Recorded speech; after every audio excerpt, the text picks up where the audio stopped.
भजन करें, सब लेसन को पढ़ें करें, तो एक परिवेश का निर्माण होता है। और अच्छी साधना के लिए शुद्धियाँ बहुत जरूरी है, चर्चा करूंगा। शुद्धियों के लिए भी जो है कुछ चीजें जरूरी है। एक निश्चित समय पर साधना करें, निश्चित आसन पर बैठ करके साधना करें, और निश्चित जगह पर जो है साधना करें। निश्चित समय, निश्चित जगह और निश्चित आसन। देखिए कि अगर एक एक्यूरेट समय पर बैठ जाएंगे, जैसे एक समय है 12 बजे खाने का, उस समय भूख लगनी शुरू हो जाती है। जब खाना खाते हैं बड़ा आनंद आता है। अरे 2 घंटे अगर लेट हो जाती है तो भूख मर जाती है, तो खाने में आनंद नहीं आता है। उसी प्रकार से अगर साधना एक निश्चित समय पर बैठेंगे तो देखेंगे ऑटोमेटिकली स्नान के बाद में आपकी शुद्धि होनी शुरू हो जाएगी। इसलिए समय निश्चित अपनी सुविधा के अनुसार कर सकते हैं। एक निश्चित स्थान पर ही बैठे।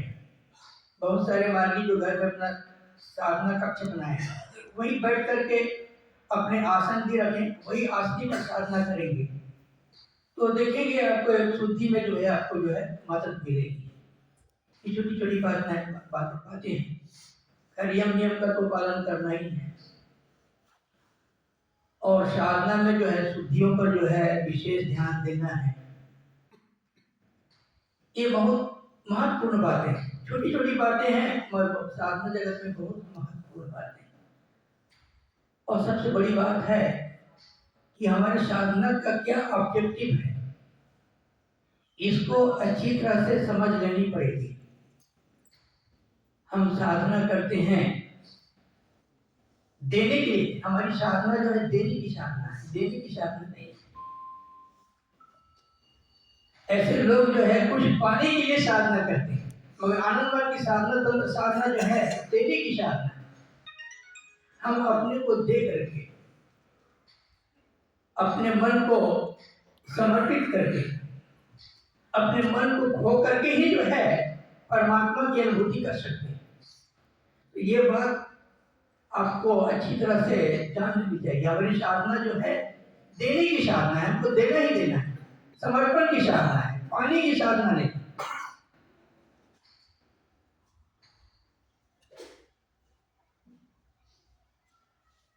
अब बाबा आनंद मूर्ति की साधना के बारे में बताया था, शिव की साधना के बारे में हम चर्चाएं किए थे।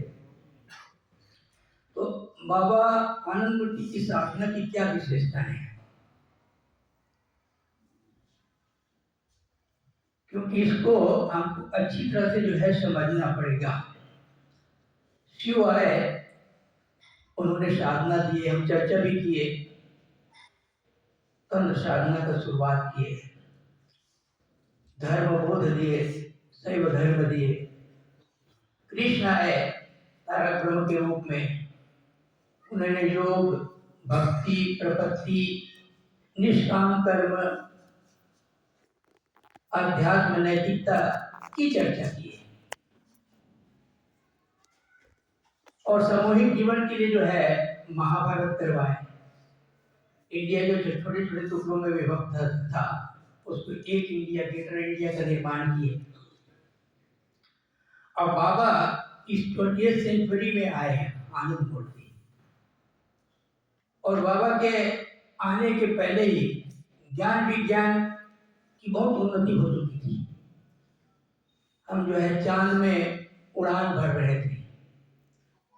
साइंस एंड टेक्नोलॉजी का इतना विकास हुआ, मनुष्य का शरीर और मन का और आत्मा का इतना अधिक विकास हो चुका है।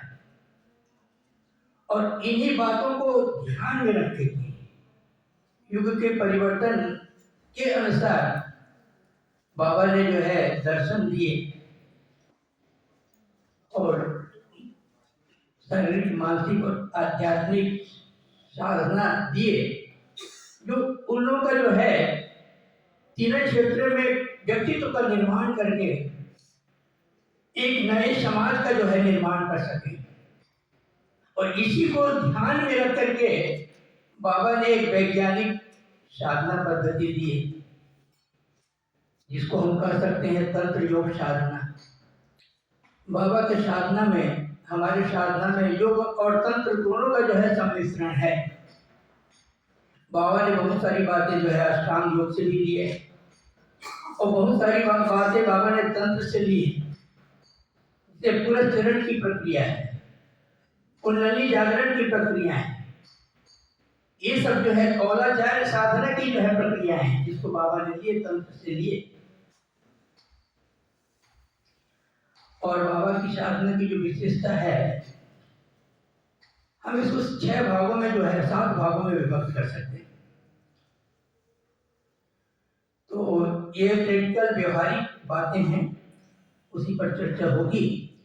6-7 बातें हैं जिस पर हम लोग को चर्चा करनी है। यही आनंद मार्ग साधना की जो है विशेषताएं हैं। पहला है दीक्षा,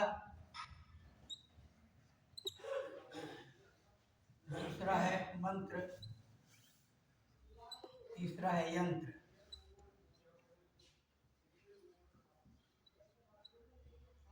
चक्र, कुल कुंडली, प्राणेंद्रिय,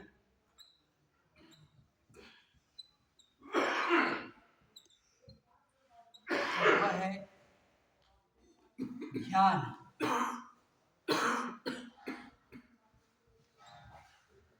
पांचवा है गुरु, या गुरु ध्यान कह सकते हैं। व्यवहारिक रूप से साधना की शुरुआत होती है दीक्षा से। हम दीक्षा लेते हैं, आचार्य से जो है दीक्षा लेते हैं, साधना की जो है विधि सीखते हैं, फिर करते हैं। मगर जो है गुरु आचार्य तो माध्यम है, दीक्षा जो है गुरु ही देते हैं, क्योंकि साधना की शुरुआत दीक्षा से ही होती है। पार्वती ने, शिव ने पार्वती को कहा था, दीक्षा विहीनेन सिद्धिर न संगति। हे पार्वती, साधना सीखने के लिए गुरु से दीक्षा लेनी ही पड़ेगी। तो गुरु से दीक्षा जब लेते हैं तो दीक्षा भी जो है 2 प्रकार के होते हैं। एक तो वैदिक दीक्षा, दूसरा तांत्रिक दीक्षा। वैदिक दीक्षा जो है सैद्धांतिक होती है, जैसे वेद में जितने भी मंत्र हैं वो प्रार्थना मूलक है। यहाँ तक गायत्री मंत्र भी जो है प्रार्थना मूलक है। तो वैदिक दीक्षाएं जो है सैद्धांतिक है, प्रार्थना मूलक है, अनुष्ठान मूलक है। और तंत्र दीक्षा जो है, तांत्रिकी दीक्षा, इसमें 2 चीज है, निर्बीज दीक्षा और सबीज दीक्षा। निर्बीज दीक्षा क्या है? साधना करने के पहले आचार्य आपको बोलेंगे, साधना करते हैं तो आपको यम नियम का पालन करना पड़ेगा, 16 पॉइंट को जो है मान करके चलना पड़ेगा। ये सब निर्बीज है। वास्तविक दीक्षा है सबीज दीक्षा। सबीज दीक्षा क्या है? आपको जो है आपके संस्कारों के अनुरूप आपको मंत्र मिलता है। सबीज दीक्षा में संस्कार के अनुरूप जो है मंत्र मिलता है। गुरु अपने संस्कार को देख करके आपको जो है मंत्र प्रदान करते हैं। और सबीज दीक्षा में समर्पण जरूरी है, गुरु के प्रति समर्पण। तो आनंद मार्ग की दीक्षा पद्धति में 5 चीजों का जो है समाहार है। दीक्षा में जो है 5 चीजें आवश्यक है, जो कि कहीं आपको नहीं मिलेंगी। दीक्षा में है पहला तो अभिषेक,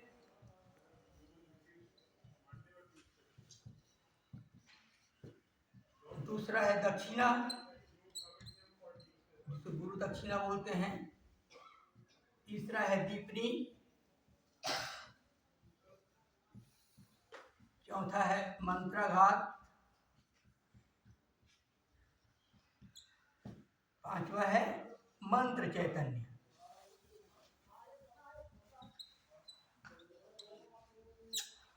आनंद मार्ग की दीक्षा में जो है पांचों चीजों का जो है समाहार है। और तांत्रिक की दीक्षा के लिए ये पांच बातें अनिवार्य है। अभिषेक क्या है? जब आचार्य के पास में जाते हैं, आपको यम नियम सारी चीजें बताते हैं, विधि विधान बोलते हैं, आपको दीक्षा लेनी पड़ेगी। तो दीक्षा के पहले जो है आप शपथ लेते हैं, जिसको बोलते हैं स्पिरिचुअल कोरोनेशन, अभिषेक। आपको अध्यात्म के किंगडम में प्रवेश करने का जो है पारपत्र मिलता है। विदेश जाते हैं आपको पासपोर्ट जरूरी होता है, उसी तरह से जो है आध्यात्मिक जगत में प्रवेश करने के लिए जो है अभिषेक से जो है दीक्षा की शुरुआत होती है। ओथ लेते हैं आप, 3 ओथ लिए हैं, वही है अभिषेक। जब ओथ लेते हैं तो गुरु प्रसन्न होते हैं, फिर गुरु आचार्य के माध्यम से आपको जो है दीक्षा देते हैं, विधि बताते हैं, मंत्र बताते हैं, शुद्धियां बताते हैं। फिर अंत में गुरु बोलते हैं और आचार्य बोलते हैं कि आपको गुरु दक्षिणा देनी पड़ेगी। दक्षिणा में अपना तन मन धन सब गुरु के चरणों में जो है अर्पित करते हैं। दक्षिणा में समर्पण जरूरी है, शरणागति। दक्षिणा का क्या महत्व है? एक घटना याद आ रही है। एक दादा उस समय जो है जेल में थे, बाबा भी उसी जेल में रहते थे, बांकीपुर सेंट्रल जेल में। एक खूंखार कैदी थे, दादा लोगों से जो है बड़े प्रभावित थे, साधना लेना चाहते थे, और वहां तो बैरक में रहते हैं और स्थान तो नहीं मिल पाता है, अकेला। तो बहुत आग्रह किए, तो टहलने का 1 घंटा समय होता है, तो पीपल के पेड़ के नीचे में उसको ले जाकर के जो है उनको जो है साधना सिखाया। एक कैदी को सिखा रहे थे, सारे प्रोसेस बता दिए, मगर दक्षिणा देने की बारी आई तो पगली घंटी बज गई जेल में। पगली घंटी जेल में जब बजती है तो आपको तुरंत अपने बैरक में जाना है, पुलिस पे पिटाई करते हैं डंडे से। तो आचार्य भी भाग कर बैरक में चले गए, भी चले गए, कैदी भी। दूसरे दिन जब मिले, दादाजी बोले, दादा बाबा, एक व्यक्ति को मैंने जो है बाबा साधना सिखाया। बाबा ने देखो, तुम साधना तो सिखाया है पर मुझे दक्षिणा तो नहीं मिली, तो तुम्हारी साधना तो जो है अधूरी रह गई, क्योंकि पगली घंटी के कारण से तो दक्षिणा नहीं ले पाए। क्योंकि दक्षिणा में समर्पण जरूरी है, अपना तन मन हम समर्पित करते हैं। क्योंकि जब आप ओथ लेते हैं तो गुरु प्रसन्न होकर के शिष्य के हाथ को थाम लेते हैं, और जब आप गुरु को दक्षिणा देते हैं, समर्पण करते हैं, आप गुरु के हाथ को थाम लेते हैं। तो ये गुरु और शिष्य में जो है डीप रिलेशन बन जाता है। इसलिए बोलते हैं ना, सबसे बड़ा है इस दुनिया में गुरु चरणों का नाता। आप छोड़ेंगे भी तो गुरु छोड़ेंगे नहीं। आपके गुरु तो अविनाशी है, परम ब्रह्म है। और जब तक मैं शिष्य को नहीं छोड़ता हूँ, वो पथ में चले जाने पर भी उसको मदद करता हूँ, अगर उसके हृदय में मेरे प्रति प्रेम है, श्रद्धा है, विश्वास है। जब प्रेम खत्म हो जाता है, गुरु पर अविश्वास की भावना आ जाती है, तो गुरु छोड़ने के लिए बाध्य हो जाते हैं। अन्यथा कभी गुरु नहीं छोड़ते।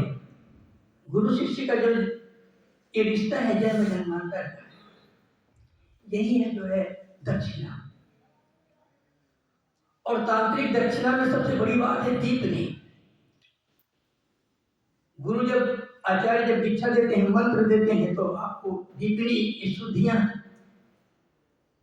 व्यवहारिक ये दीपनी क्या है, जो 3 शुद्धियां आप करते हैं, भूत शुद्धि, आसन शुद्धि, चित्त शुद्धि, इस पर मैं चर्चा करूंगा। क्योंकि ये जो शुद्धियां ही जो है साधना की जो आधारभूमि है, बेस है। इसलिए बाबा बोलते हैं अगर 30 मिनट अगर साधना करते हो, अगर 20 मिनट भी अगर समय अगर दो शुद्धियों में, अगर शुद्धियां अगर ठीक से होगी तो साधना तो अच्छी होगी। तो इसीलिए शुद्धियों पर जो है ध्यान देना है।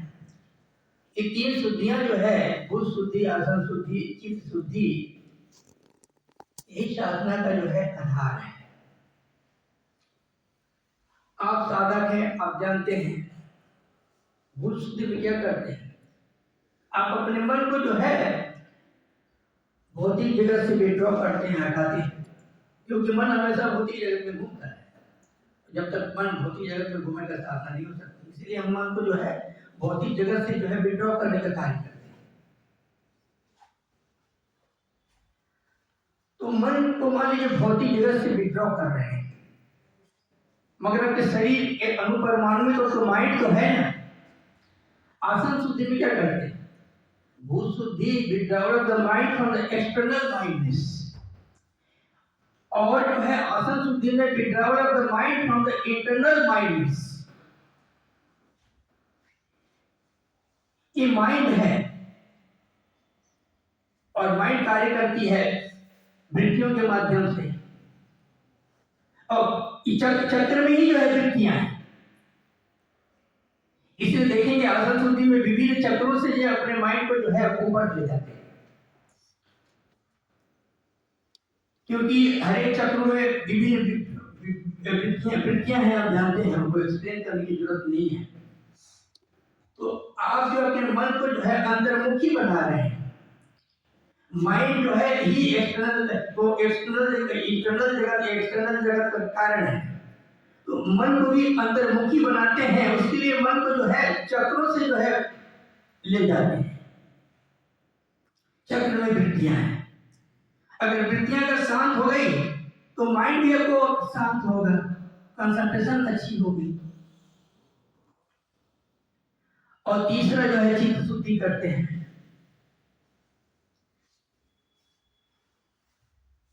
एक ही शुद्धि है, मैं बिंदु रूप और मेरे चारों ओर अनंत ब्रह्म। आपका माइंड तो पॉइंटेड हो जाता है। चित्त शुद्धि में क्या बोलते हैं कि मैं बिंदु, मेरे चारों तरफ अनंत ब्रह्म। उसके बाद में देखिएगा रिथमिक डांस ऑफ द आईलेट्स, मंत्र का जो है भाव के साथ मन को जो है उस बिंदु पर एकाग्र करके जो है अपने इष्ट मंत्र का जाप करते हैं। चित्त शुद्धि में जो है भाव के साथ मैं बिंदु रूप और मेरे चारों ओर अनंत ब्रह्म। Rhythmic dance of the islets, छंदात्मक नृत्य होता है, और मंत्र का भाव लेते लेते जो है माइंड जो है इतना वाइब्रेटेड हो जाता है, कुल कुंडली का जागृत हो जाती है, तो आनंद की अनुभूति हो जाती है, कंपन होगी, अश्रुपात होगा। आपकी जो है मन की शक्ति बढ़ जाएगी और बढ़ जाएगा। आपके अंदर में प्रेम, ममता, करुणा, ये अच्छे गुणों का जो है प्रादुर्भाव होता है। इसीलिए जो है डीपली बहुत इंपॉर्टेंट है, शुद्धियां पर ध्यान देना पड़ेगा। तो क्योंकि साधना इतनी आसान नहीं है। मुझे याद है एक बार नए नए में जब ब्रह्मचारी बन के प्रथम बार जो है जमालपुर गया था 65 में बाबा मिलन के लिए, तो बाबा जो है प्रवचन दिए। उसके बाद गृह आचार्य थे, आचार्य विवेकानंद उनका नाम था। मुझे याद है प्रश्न किए, बाबा कभी कभी साधना करते हैं, साधना में बहुत आनंद आता है, कभी कभी बैठे रह जाते हैं, साधना होती नहीं, बाबा मन इधर उधर भटकता रहता है, ऐसा क्यों होता है? मुझे याद है बाबा ने बोले, अरे ये लड़का क्या अटर पटर बोलता है। बाबा क्या ही बढ़ता, बड़ा प्यारा है, क्या अटर पटर बोलता है। फिर बाबा जो है शांत हो गए, बोले देखो जी, साधना में मन भटकना ये स्वाभाविक है, क्योंकि मन जो 84 लाख योनियों को पार करके आया हुआ है। 84 लाख योनियों के संस्कार मन के भरे पड़े, इसलिए मन तो भटके गए। मन चंचल होगा। तो तुम लोग साधना करोगे, अच्छी साधना हो, कंसंट्रेशन हो या ना हो, परंतु तुम लोग साधना करोगे और साधना में मन लग रहा है कि नहीं, कंसंट्रेशन हो रहा है, देखना मेरा काम है। गुरु का इतना तो एक्सपीरियंस है हम लोग को जो, मगर हम लोग को गुरु जो निर्देश दिए हैं दोनों टाइम तो बैठना ही पड़ेगा, साधना करनी पड़ेगी और शुद्धियों की सही करनी पड़ेगी और शुद्धियों में टाइम देना पड़ेगा और मैनुअली शुद्धि करनी पड़ेगी। लेकिन ये शुद्धि करते करते भी माइंड जो है कंसंट्रेट होना शुरू हो जाता है। एक पर्टिकुलर विधि से माइंड को ट्रेन करते हैं ना शुद्धि में जो है, तो माइंड को ट्रेन करना जरूरी है। इसलिए जो है तीनों शुद्धियों का जो है अपना स्थान है और यही आनंद मार्ग साधना की जो है विशेषता है। और फोर्थ जो है मंत्राघात। ये मंत्राघात क्या है? आप साधना में बैठते हैं, फर्स्ट लेसन में बैठने के पहले जो है आंख मूंद करके जो है 80 बार जो है 80 बार मंत्र का जाप करते हैं, भाव के साथ में बोलना चाहिए। पहले जो है साधना शुरू करने के पहले जो बैठ करके जो 80 बार जो इष्ट मंत्र का जाप करते, यही है मंत्राघात। जब भावपूर्वक इष्ट मंत्र का जाप करेंगे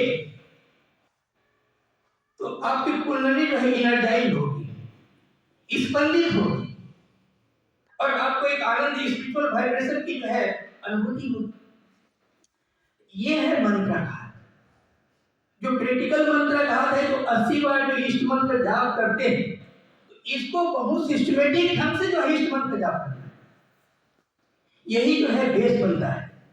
ये आपको कुंडली को जो है पुरस्कृत करेगी, कुंडली को पुरस्कृत करेगी, जगाएगी, फिर उसको पुरस्कृत मंत्राघात।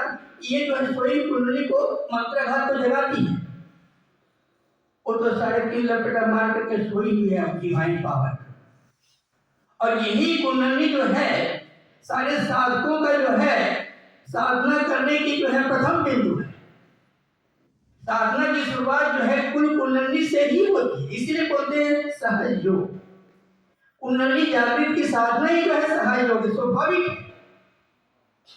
इसलिए जो है मंत्राघात करना पड़ेगा। मंत्राघात करेंगे तो मंत्र चैतन्य, ये पद्धति आपको कहीं नहीं मिलेगी। ये आनंद मूर्ति की जो विशेष कृपा है कि आपको जो है संपूर्ण साधना की पद्धति दी है। मंत्र चैतन्य, मंत्राघात से सुसुप्त कुल कुंडली जो है जग जाती है। जब जगती है तो जागृत कुल कुंडली मंत्र के से प्राप्त ऊर्जा और शक्ति से जो है सहस्त्रार चक्र की ओर ऊपर उठती है, उसकी गति ऊपर हो जाती है। कुंडली की जो गति जो ऊर्ध्वमुखी हो जाती है सहस्त्रार चक्र को, इसी को बोलते हैं मंत्र चैतन्य।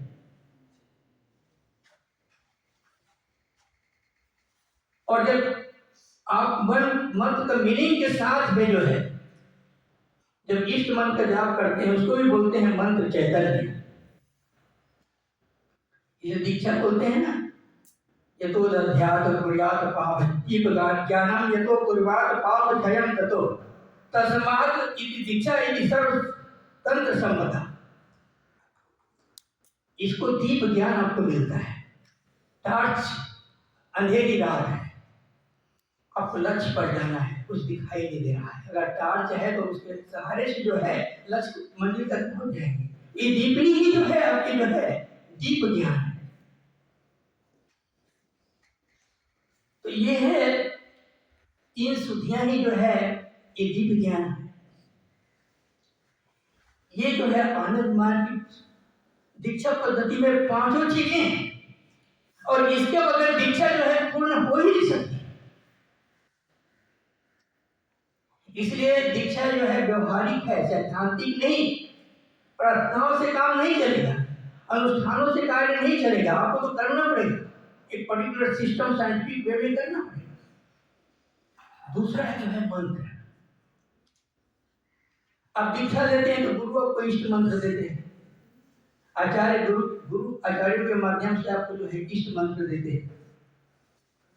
तो बहुत सारे गुरु आए, बहुत सारे आचार्य आए, महर्षि ऋषि महर्षि आए, उन्होंने बहुत सारे मंत्र दिए। तो आनंद मूर्ति जी को तो इष्ट मंत्र देने की क्या जरूरत है? आनंदमय की जो है मंत्र की विशेषता है, परमात्मा जो निर्व्यक्तिक सत्ता है, उस निर्व्यक्तिक सत्ता को हम कैसे जो है व्यक्तिक सत्ता में परिवर्तित कर सकते हैं। लोग बोलते हैं कि परमात्मा सातवें आसमान में रहते हैं, अल्लाह में सातवें आसमान में रहते हैं, वैकुंठ में विराजमान है। निर्व्यक्तिक सत्ता है। तो मंत्र में शक्ति होती है कि जो निर्व्यक्तिक सत्ता है उसको कैसे अपने जो है पर्सनल एंटिटी के रूप में परिवर्तित कर देते हैं, व्यक्तिक सत्ता। जब हम साधना करते हैं तो गुरु से इतना संबंध हो जाता है कि गुरु हमारे जो है सातवें आसमान के देवता नहीं, हमारे घर के देवता हो जाते हैं, हमारे हृदय कमल में आकर के विराजमान हो जाते हैं। हम अपना सुख दुख आशा आकांक्षा सब कुछ उसको बता सकते हैं, वो सुनते भी हैं। और समस्याओं के निदान के लिए हमको जो फिजिकली नहीं रहा बताते, पिता की तरह। ये छोटे बच्चों को